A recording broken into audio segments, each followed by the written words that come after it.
Bienvenue sur Vini, c'est l'été et qui dit été dit rosé. Alors on va commencer par parler d'une fausse croyance qui est que le rosé est fait à partir de vin blanc et de vin rouge. Ceci est faux.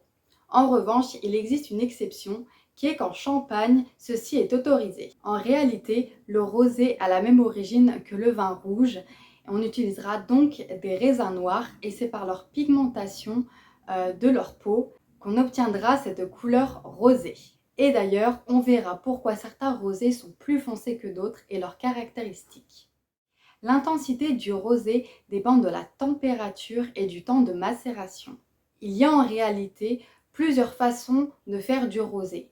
Il y a tout d'abord le rosé de pressurage et le rosé de saignée. Le rosé de pressurage est élaboré par pressurage direct. C'est en fait la technique la plus répandue. La vendange est versée directement dans le pressoir où se réalise une macération d'en moyenne 2 à 6 heures. C'est pour cela qu'on obtient un rosé clair et léger.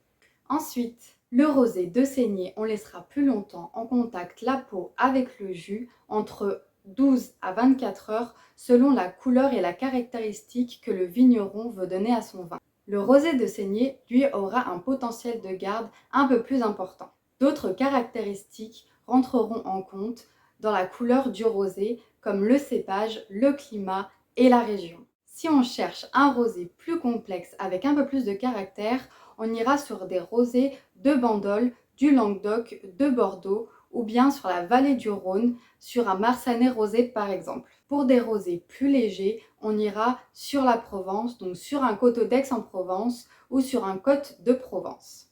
Mais il existe aussi des rosés sucrés qu'on trouve en Val-de-Loire comme un rosé d'Anjou ou un cabernet d'Anjou qui celui-ci sera beaucoup plus sucré.